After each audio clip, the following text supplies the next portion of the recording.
manhã é que você possa sair daqui mais fortalecido na sua fé. Dando continuidade ao nosso tema, um pouco de folga, né? Já durante algumas semanas aí temos estudado esse assunto, essa série de mensagens. Domingo passado nós ouvimos sobre um pouco de folga em nosso tempo e na nossa maneira de viver. Aprendemos que ter uma folga no nosso tempo, entre nosso ritmo de vida e nosso limite. E nós temos dito que a vida é melhor quando podemos respirar fundo e conseguir esse tempo de folga. Mas você pode dizer, mas Edson, isso é demais para mim, numa cidade como São Paulo, onde o tempo parece correr contra cada um de nós. Por que será que quando temos folga, o estresse diminui, o foco aumenta e os relacionamentos crescem? Hoje nós vamos concentrar num tema sobre tendo folga em nossa vida financeira. Como nós podemos ter uma vida financeira com folga? Você fala, eu não tenho uma vida financeira organizada. Então, o meu desejo hoje aqui é te ajudar a organizar a sua vida financeira. Olha, você que está nos visitando, nós não vamos falar de oferta. Nosso desejo aqui não é pedir dinheiro para você, mas ajudar você a ter uma perspectiva correta sobre o dinheiro. Como você vê o dinheiro. E não se preocupe se essa é sua primeira vez em uma igreja, ou aqui nessa igreja. Ou se você está se sentindo meio desconfortável por eu começar falando sobre a vida financeira e dinheiro. Mas nós queremos algo para você. Não queremos nada de você. Queremos te dar algo que nós acreditamos que vai ser bom para a sua vida. Bom, nesse livro, Deuses Falsos, eu comprei esse livro, já li. Todo ele, justamente ele fala sobre falsos deuses, e um dos deuses falsos é o dinheiro. E como nós enxergamos o dinheiro. Se você quiser depois, Timothy Keller, Deuses Falsos, você pode comprar na internet ou procurar aí na livraria. Ele fala aqui na capa do livro uma coisa bem interessante: as promessas vazias do dinheiro, do sexo e do poder é a única esperança que realmente importa. Então, é bem profundo esse livro, ele vai profundo no nosso coração. Embora existam muitas pessoas ricas nessa cidade aqui de São Paulo, a maioria de nós aqui não temos essa riqueza material, não é verdade? A gente vive ali no limite. A gente vive num país desigual. O Brasil é considerado um dos países mais desiguais do mundo. Pesquisas mostram que nossa desigualdade social diminuiu quase 20% nos últimos 35 anos. A renda média do brasileiro teve um aumento de 30% nos últimos 35 anos. Isso é algo verdadeiro. Eu lembro quando eu me tornei cristão há 30 anos atrás, na igreja, que aproximadamente tinha 200 discípulos, eram poucos irmãos que possuíam carro próprio. E hoje a gente vê que uma boa parte de nós hoje tem casa, eram poucos que tinham casa própria, eram poucos que poderiam estudar numa faculdade. Olha só, em 30 anos como isso já mudou. Então nós temos crescido, há muito mais o que crescer. Mas o fato de nossa vida financeira ter melhorado como país, isso não quer dizer que vivemos com folga. Na vida financeira, nós temos visto aí na mídia, na TV, na internet, no YouTube, vários profissionais que agora estão ajudando, tem profissionais da vida financeira, pessoas que ganham dinheiro para ajudar outras pessoas a cuidar do seu dinheiro. Isso é incrível, né? Na época de Jesus, acho que deveria ter os profissionais também, mas eu fico imaginando como era naquela época. Quem você procurava, quem era a pessoa que você consultava para fazer o que você faz com o seu dinheiro. O fato de estarmos menos pobres não quer dizer que não nos sintamos essa pressão do dinheiro em nossa vida. Antes de ler a palavra de Deus, eu vou dar uma aqui de adivinho. E te falar 3 coisas que eu sei sobre sua vida financeira. Eu não consultei sua conta bancária, não peguei lá as folhas e planilhas de oferta da igreja para saber. Não é isso, pode confiar. Quanto você ganha, quanto você oferta, quanto que você deve. Mas uma coisa eu sei, que você vive com uma porcentagem de sua renda. Isso eu sei. Você ganha um valor e você vive com uma porcentagem desse valor. Se você é como a maioria das pessoas, você não escolheu essa porcentagem. Você não escolheu essa porcentagem com qual você vive. Mas todos nós aqui estamos vivendo com base em uma porcentagem da nossa renda. Há alguns de nós aqui que não têm a menor ideia de qual é a porcentagem. Aqui está a segunda coisa que eu provavelmente sei sobre você. Você provavelmente pensa assim: se eu ganhasse R$200 a mais no meu salário, eu teria uma folga.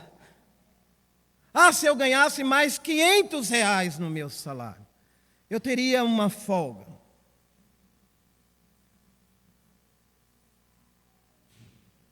Se eu ganhasse R$1.000 a mais no meu salário, eu teria uma folga. Mas assim, quando você ganhava menos, você pensava que ganhando mais você iria ter essa folga, e o que você ganha hoje, você ainda não conseguiu talvez ter essa folga.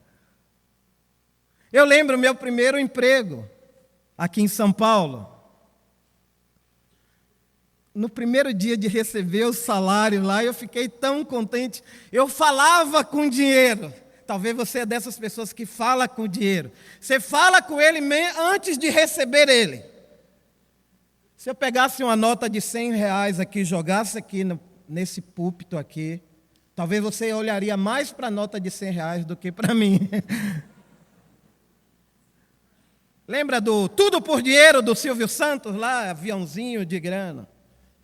Quem quer dinheiro? Aí o pessoal fica desesperado, querendo pegar aquela nota de R$100, de R$50.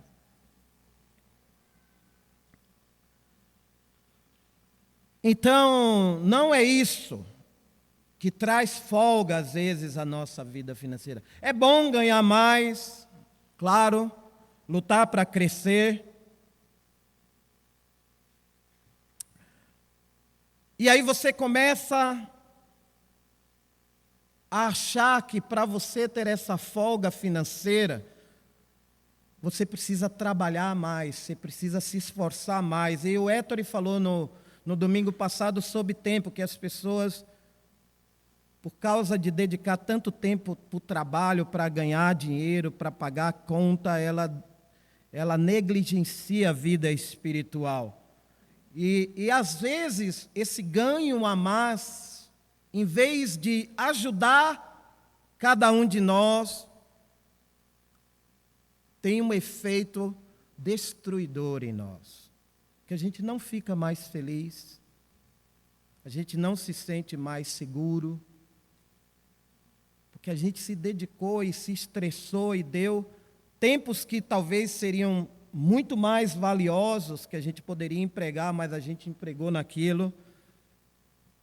E até conquistou algo, mas não trouxe essa folga. Hoje nós vamos estudar uma parábola de Jesus sobre dinheiro. E eu queria pedir sua atenção aí para a gente ir para Lucas capítulo 16.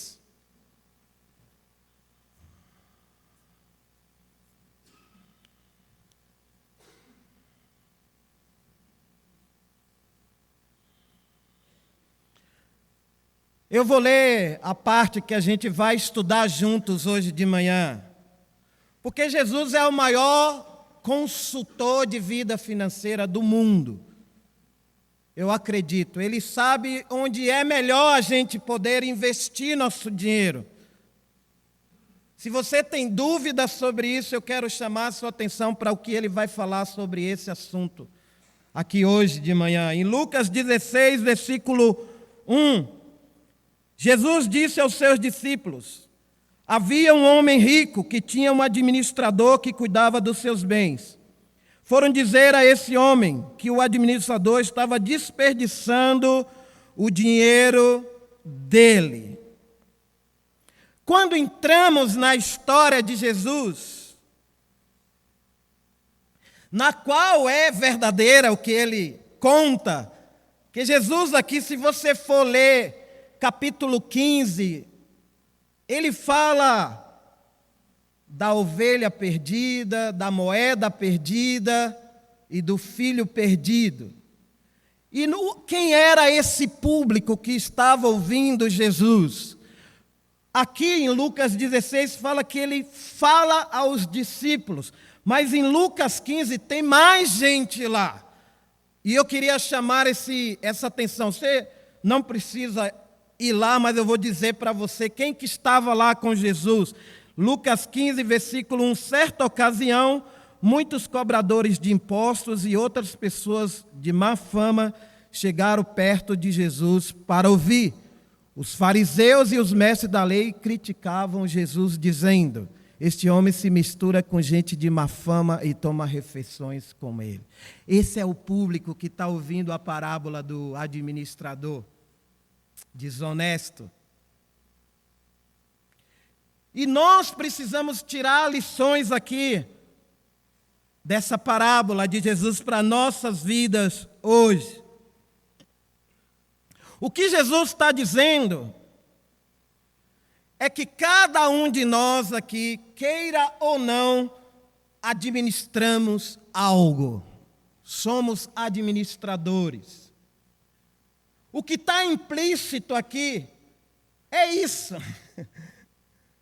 Cada um de nós foi dado a nós algo que não nos pertence. E esse tipo de administrador aqui, segundo Jesus, havia o patrão, o senhor, que era um homem rico, e tinha um empregado que cuidava dos bens desse homem rico. E aí o patrão fica sabendo, alguém chegou, fez uma delação premiada. O patrão falou: tem um cara aí, seu administrador aí, está roubando o seu dinheiro, está administrando mal os seus bens, lava jato nele.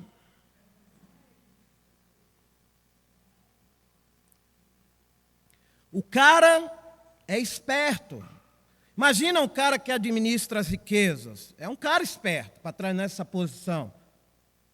Mas a Bíblia toma o cuidado de dizer que esse administrador estava desperdiçando o dinheiro. Olha, isso aqui tem lições profundas para a nossa vida.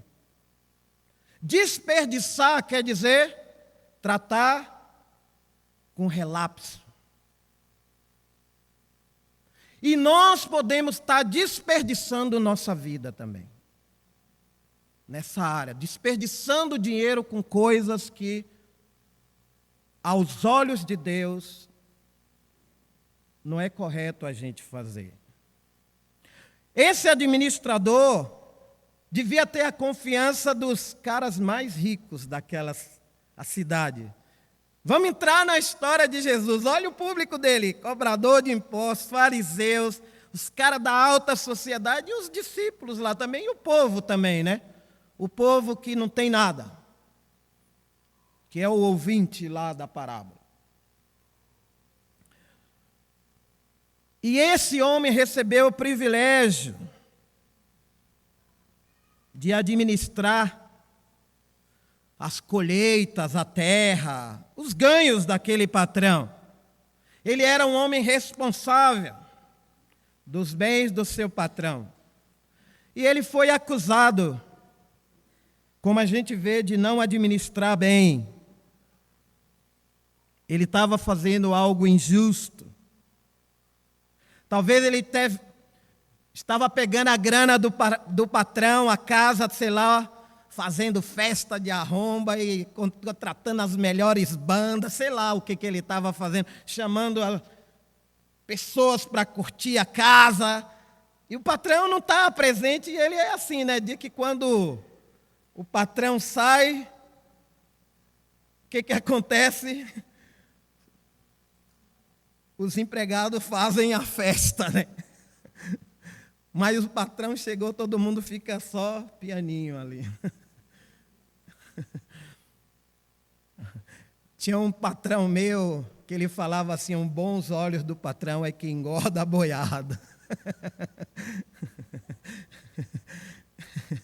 A boiada engorda quando os olhos do patrão estão lá de olho na turma, todo mundo trabalhando.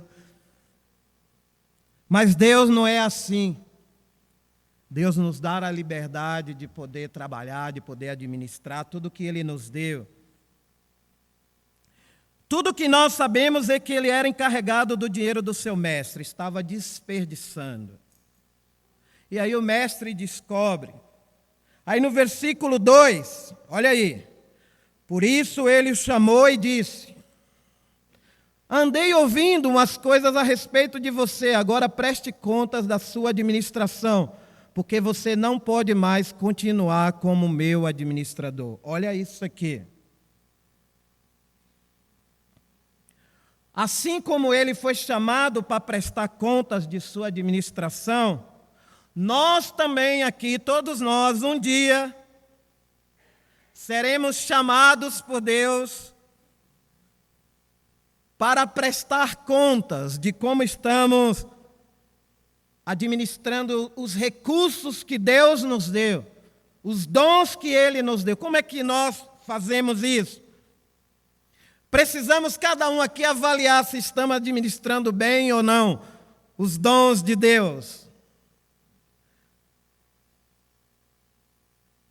Em Lucas 14, 33, Jesus fala assim, ó: assim nenhum de vocês pode ser meu discípulo se não deixar tudo o que tem. Uau! Mas isso é muito sério. Deixar tudo? Como? Tudo. Por que deixar tudo? Porque tudo é de Deus. A minha vida, eu falo, a minha vida é minha, eu faço com ela o que eu quero. Quem te criou? Quem te gerou? Quem te colocou na terra? Quem deu ar para você respirar? Deus. Então eu não tenho, a minha vida não me pertence. Alguém superior a mim que me criou, que é dono da minha vida. E a Bíblia fala que nós fomos comprados por alto preço. Então, aqui também está implícito nessa parábola que um dia cada um de nós vai estar diante de Deus no juízo final. Aliás, o que mais importa aqui é isso. É que viver aqui neste mundo, para cada ser humano, Um dia cada um vai ter que chegar lá para prestar contas da nossa vida. E por causa do mau trabalho que esse homem administrador estava fazendo, ele foi demitido do seu cargo de administrador. Isso é muito sério, ser demitido por um patrão tão generoso. E olha, no decorrer da vida a gente já viu isso muito acontecer, tanto na vida real, no dia a dia, mas também na vida espiritual. Pessoas que começaram bem e se perderam no meio do caminho. No versículo 3, depois de ouvir do patrão o que ele falou, que ele não iria mais trabalhar para ele, que ele estava demitido, o administrador pensou, esse cara é esperto, olha o que ele pensou aí, vamos ler junto. Aí o administrador pensou, o patrão está me despedindo, e agora, o que vou fazer? Eureka! Não tenho força para cavar a terra e tenho vergonha de pedir esmola. Então, é o cara, né? O cara tinha um alto cargo, meu amigo. Como é que agora eu vou voltar lá, cavar a terra, pedir esmola? Estou fora. E é assim, os caras do negócio, os homens de negócios, eles têm ideias fantásticas quando estão diante de uma pressão. Está aí, né? O nosso país, né, envolvido em tanta corrupção, tanta desigualdade, tanto roubo. E os homens que estão lá na frente, eles têm lá as ideias para poder fugir da justiça. Mas eu não quero falar, meu assunto aqui não é esse, é outro assunto, é sobre vida financeira.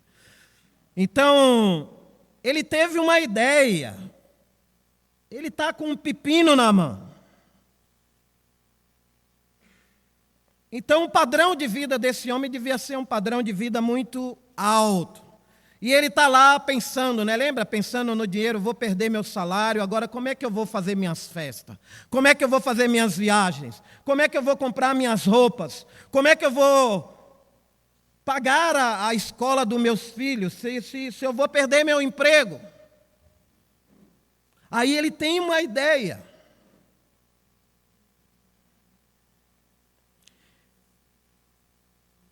Na verdade, esse homem é aquele homem de colarinho branco, sujeito que tem dinheiro, que tem poder, que tem fama, mas no momento da angústia, da dificuldade, ele não quer perder o padrão, ele quer continuar no mesmo padrão.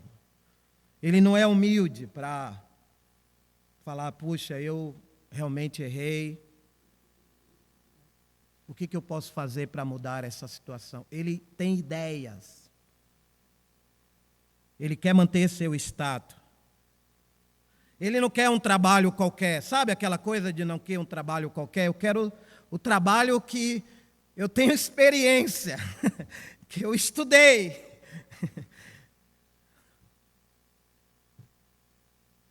Aí ele tem uma boa ideia. Ele inventa um plano. Versículo 4. Ah, já sei o que vou fazer. Assim, quando for mandado embora, terei amigos que me receberão nas suas casas. Ele tem uma ótima ideia. Ele fala, já sei. Ele tem um plano. No versículo 5, ele diz assim, então ele chamou todos os devedores do patrão e perguntou para o primeiro, quanto é que você está devendo para o meu patrão? 100 barris de azeite, respondeu ele. O administrador disse, aqui está a sua conta, sente-se e escreva 50. Para o outro ele perguntou, e você, quanto está devendo? 1000 medidas de trigo, respondeu ele. Escreva 800, mandou o administrador. E o patrão desse administrador desonesto o elogiou pela sua esperteza. Olha isso aqui. Isso aqui tem algo profundo para a gente aprender aqui com o que esse homem decide fazer e o que o patrão fala dele, da atitude dele. Ele fez ali um acordo para garantir o futuro dele. Ele sabia que ele ia perder o emprego. seu futuro correria risco. E ele aí inventa esse plano para poder se safar dessa situação. E aí ele chama os devedores do patrão. Você deve quanto? Vamos lembrar que ele é um homem desonesto, então tudo que ele fazia havia o quê? Corrupção. Então o valor que talvez que ele cobrava em cada coisa era 10% a mais, sei lá 20%. E aí ele manda abaixar as dívidas. Ele ainda está no cargo, mas ele falou, você deve tanto, corta aí 20%.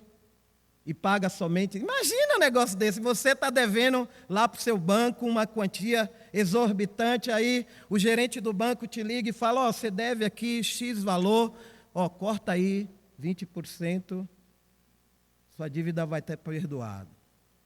Então o cara teve uma ótima ideia. Devia ser 100 potes de azeite.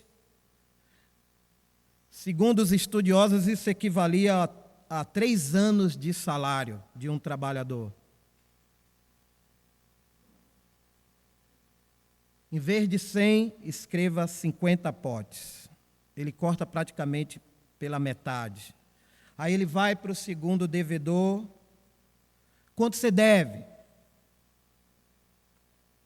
Aí ele fala, 100 tonéis de trigo. Isso equivale a 8 a 10 anos de um salário médio. Aí ele corta 20% dessa conta por volta de 2 anos de salário. São descontos bem generosos, não? A melhor liquidação da cidade lá, para resolver a situação. Ele estava cortando o preço de tudo, porque ele estava numa situação que ele sabe, de desespero. E quando a gente entra em situação de desespero, a gente pode fazer qualquer coisa para resolver essa situação. Ele, na cabeça dele, está enganando o seu patrão. Ele acha isso. Que era um valor, patrão não está vendo. Ele continuou. Na prática. Ele acha que o patrão não está sabendo de nada.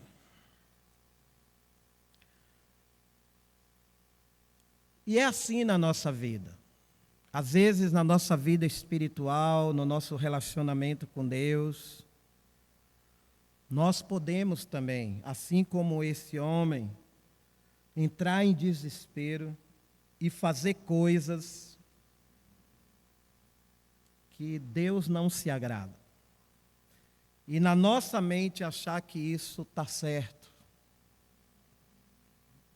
Porque todo mundo faz. Até os políticos fazem, até os empresários fazem. Você quer ser honesto, você nunca vai ter dinheiro. Nunca vai conseguir ser rico se você for honesto nesse país. Mas é interessante que no versículo 8 vem o elogio pela esperteza desse homem. E aqui eu quero chamar a nossa atenção, porque pode parecer para nós que Jesus está concordando que fazer coisas ilícitas é correto. Fazer essas negociações debaixo do pano, ter 2 agendas, 2 discursos, 2 maneiras de viver, todo mundo faz, então eu também vou nesse caminho, porque a sociedade faz, o mundo faz, todo mundo faz, eu também vou fazer. Ele elogia pela esperteza dele, porque ele é um esperto. E, olha, o Jacó era um esperto, mas quando ele teve um encontro com Deus, ele mudou a maneira dele pensar. A Bíblia chamava, o nome Jacó significa enganador. E ele se chama, depois do encontro dele com Deus, de Israel, que é o príncipe da paz. E Deus quer fazer isso, nos transformar. Aqui tem Jacós, aqui tem todo tipo de gente. Às vezes é assim. E Deus ama cada um de nós, mesmo com nossas espertezas de enxergar as coisas. Ele está querendo garantir seu futuro nesse negócio. Porque perder aquele emprego é não conseguir ser empregado em mais lugar nenhum, porque naquela época você era conhecido pela sua fama, pelas suas práticas. Então, se ele fosse trabalhar em outro lugar, ia pedir as referências dele, como é hoje, né? Mas hoje, na verdade, não funciona profundamente assim. Ele fez com que os devedores ficassem em dívida com ele.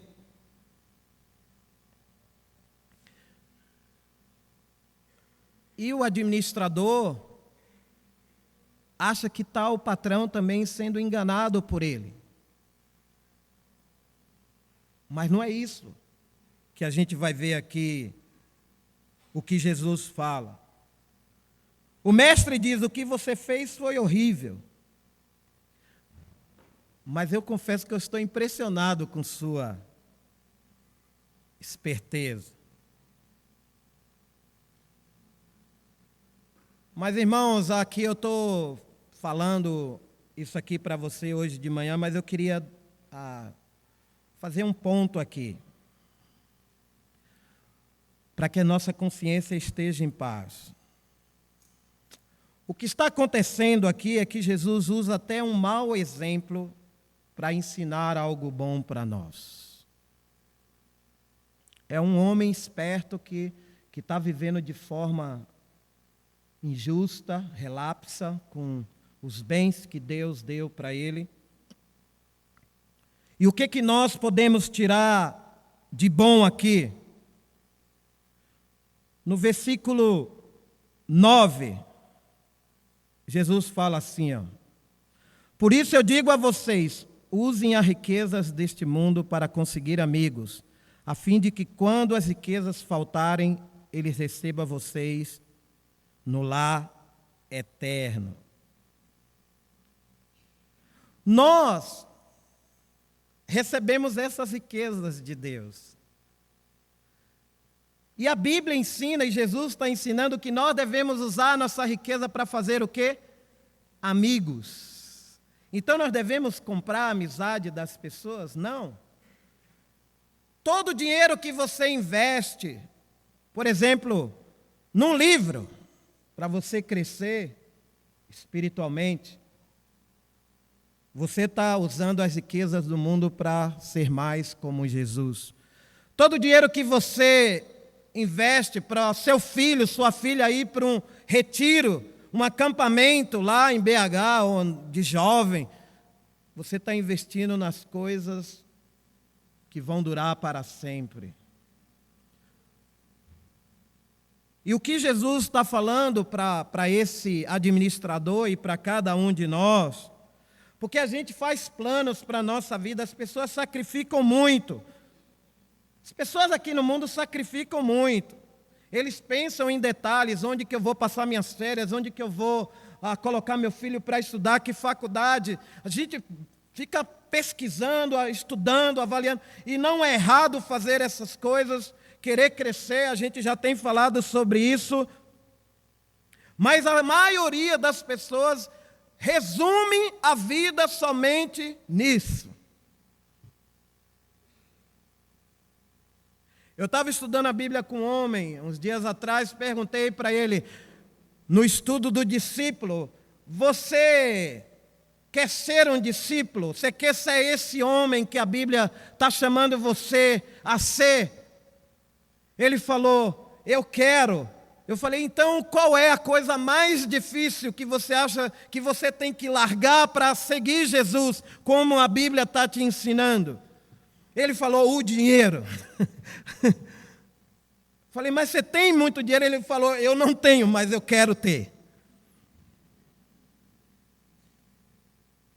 E ele estava me falando que ele, às vezes, ficava até 2, 3 horas da manhã, que ele investe em bolsas em outros lugares do mundo. Um cara de 28 anos. Então ele ficava de madrugada investindo na bolsa. Aí ele começou a perceber que aquilo estava destruindo ele. Que se torna um vício. Não é errado investir na bolsa, mas toma cuidado, tá bom? E o que Jesus está dizendo, olha como as pessoas do mundo se preparam para o seu futuro. Elas investem em tudo, elas fazem de tudo, elas sabem negociar, elas sabem ver as coisas. Mas olha, eu digo a vocês, use a riqueza desse mundo para fazer amigos. Amém? E é interessante, né, investir na vida eterna. Tem várias escrituras que falam para a gente acumular tesouros no céu. Como que eu acumulo tesouros no céu? Fazendo isso, usando os recursos que Deus nos dá, os dons que Deus nos dá, para fazer amigos. Amigos de quem? De Deus. Amigos de Deus. E eu queria perguntar para você hoje aqui de manhã, você está mais preocupado com o financiamento do seu apartamento, do seu carro ou com o reino de Deus? O que mais te preocupa? Estamos chegando ao final de um ano. O que está mais preocupando você? Sua casa, seu carro, os móveis que você quer comprar ou o reino de Deus? Essa é a grande questão.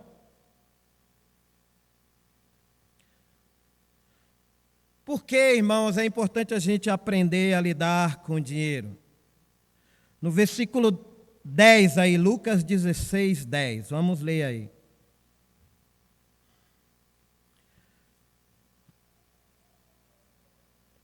Quem é fiel nas coisas pequenas,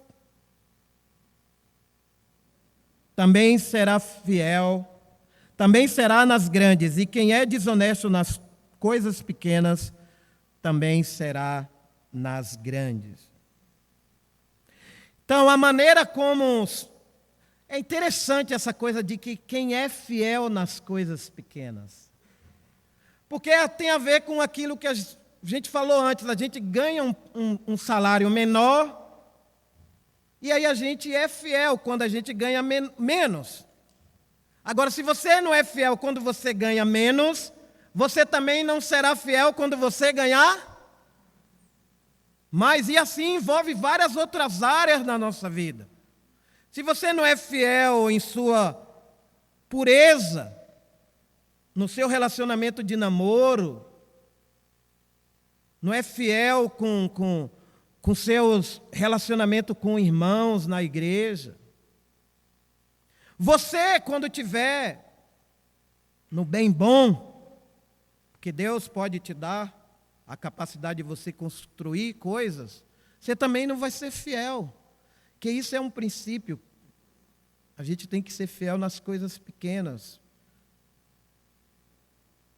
Então eu queria mostrar um gráfico aí para você. Quem você é com o pouco é quem você é com o muito. O que você faz com o pouco, você faz com o muito. Essa linha aí representa seu dinheiro, a linha vertical. A linha horizontal, o tempo da sua vida. E eu tomara que sua renda se comporte mais ou menos dessa forma aí. Entre o que você ganha, o tempo, e aí tem uma linha imaginária. Eu não sei quantos reais você ganha. Talvez você ganhe R$ 50 de uma mesada, mas olha, se você não é fiel no pouco, você não vai ser fiel no muito.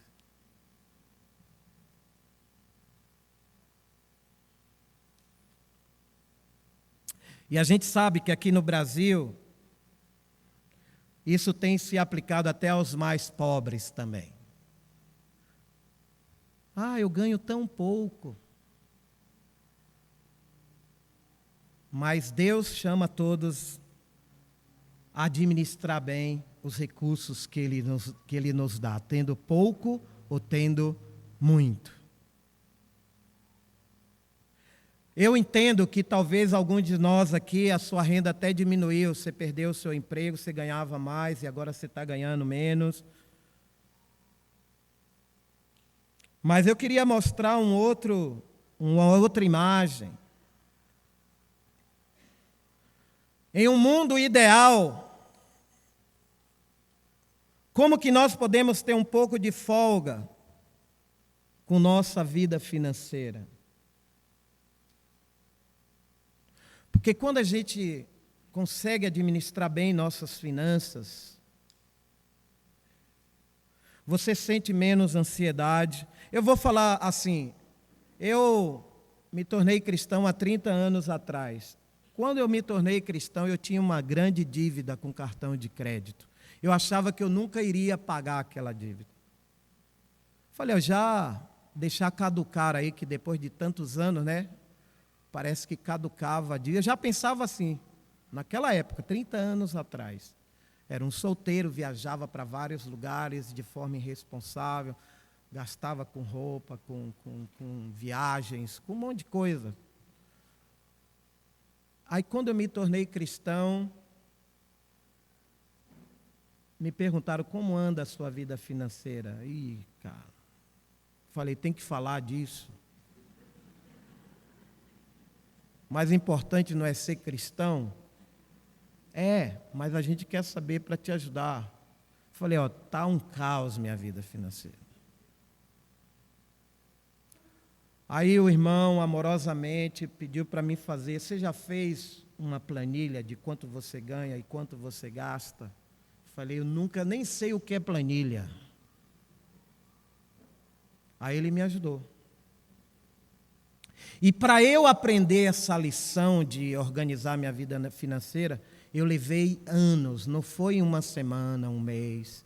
E ainda hoje eu tomo muito cuidado. Hoje eu sou bem mais planejado, tenho muito que crescer. Eu e a Evanilde, a gente conversa bastante sobre o que a gente vai fazer com o nosso dinheiro. Quanto que nós vamos ofertar, quando que a gente vai poder viajar. É difícil, não é fácil, não é simples. Para a gente aprender, mas depois que aprende, você começa a respirar. Você até começa a guardar dinheiro, que durante anos eu não sabia o que era guardar dinheiro. Eu gastava mais do que eu ganhava. Então,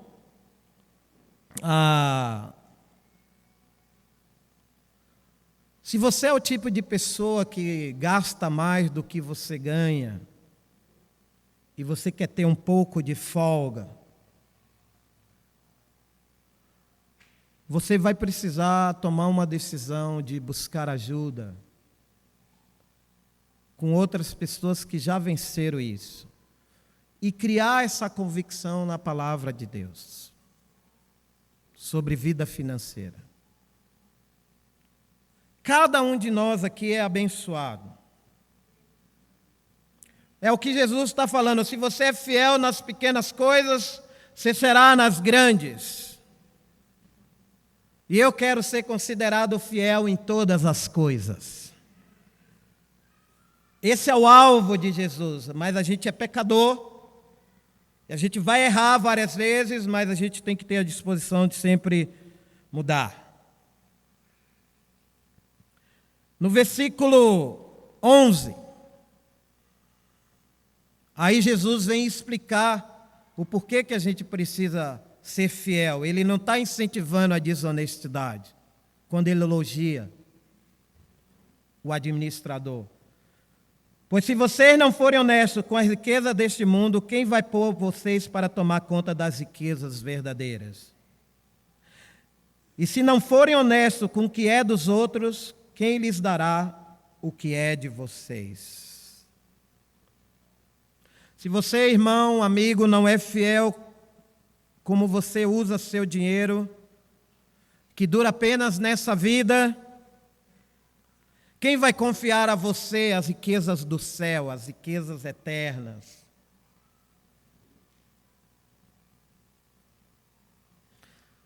Como alguém confiará em mim e você verdadeiras riquezas quando somos descuidados com o que temos aqui na terra?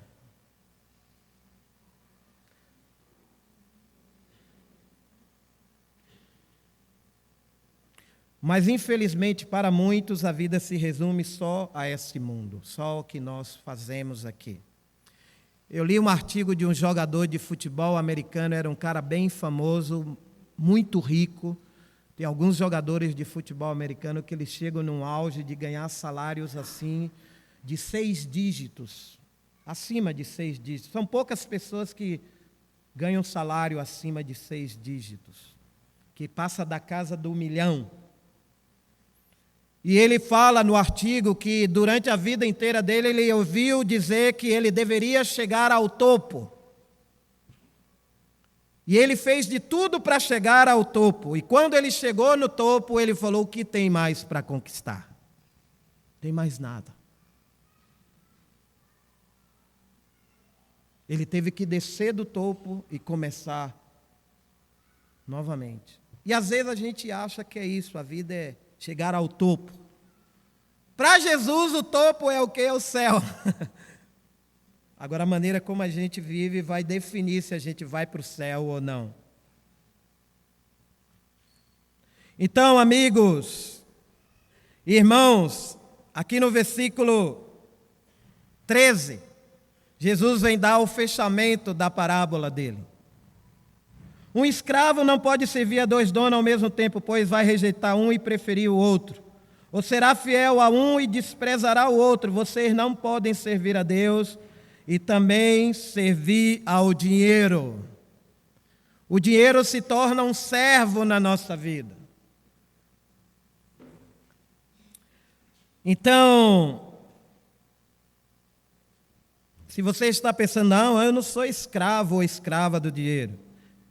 Aqui está um outro gráfico. Aí está a vida financeira e o tempo. E aí o que mostra de como estamos vivendo. Quando a gente está gastando mais do que a gente ganha, a gente não vai ter essa folga. Alguns de nós têm comprado tanta coisa, pegado dinheiro emprestado, financeiras, vivendo escravo do cartão de crédito. Se você está assim, queria chamar você a refletir sobre isso. Tem muitos irmãos que podem te ajudar na igreja, nessa área, que eu acredito que é uma das mais importantes. No livro aqui, Deuses Falsos, no primeiro capítulo, ele fala de 2008 até 2010, nos Estados Unidos, muitas pessoas ricas cometeram suicídio com a crise financeira que aconteceu lá, que investiram dinheiro em lugares errados e perderam milhões do dia para a noite. Executivos de grandes empresas deram tiro na cabeça, se jogaram de cima de prédio, porque no momento do desespero não souberam lidar de forma espiritual com a situação. Dinheiro é um senhor mesmo. Riqueza se torna um Deus mesmo. Eu não posso dar a minha oferta usando meu cheque especial. A gente tem que se programar de como a gente vai dar a oferta. Eu não posso investir em coisas eternas porque me tornei escravo dos meus problemas financeiros momentâneos. E aqui no versículo 14 de Lucas 16, o público que ouviu essa parábola, Jesus cita aqui algo para nos deixar como um ensino. Os fariseus ouviram isso e zombaram de Jesus, porque amavam o dinheiro. Sabe o que está em jogo? É isso aí. A gente aqui somos ouvintes da palavra de Jesus, da história de Jesus. Ou a gente vai decidir ouvir Ele de verdade e criar a convicção de como vamos viver nessa área, ou a gente vai zombar do que Ele está falando e a gente vai continuar do nosso jeito. Então, eu queria deixar aqui algumas dicas para você sobre essa área. Decida fazer algo. Primeiro, você tem que se separar dos mercadores. Tem pessoas que são mercadores da palavra de Deus e os mercadores desse mundo que oferece muita coisa para você, dia a dia. Olha, o que eu recebo de mensagem diária para comprar coisa é brincadeira. Eu não sei onde eles descobrem meu e-mail, meu telefone, mas manda um monte de coisa. Eu falei, rapaz, que negócio é esse? Que eu recebo mensagem de... Eu sei, talvez você receba também. Sua caixa de e-mail está lá, cheia de mercadores, oferecendo a felicidade para você. É hora de assumir a responsabilidade de ordenar a sua vida financeira. Tenha um alvo. Ah, Edson, mas eu ganho tão pouco, eu queria... Como que eu vou conseguir guardar? Olha, consegue. Eu conheço irmãos que ganham pouco lá no Campo Limpo e não falta nada para eles. Na casa dele, todas as vezes que a gente vai, se tem alguma coisa para comer, eles ainda guardam dinheiro. Eu não sei como é que eles fazem. Aliás, eu sei. É viver com o que ganha.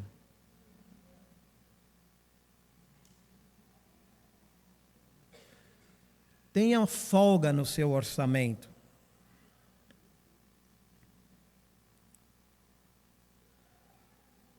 Lembra no início da aula que eu falei que você vive com uma porcentagem da sua renda?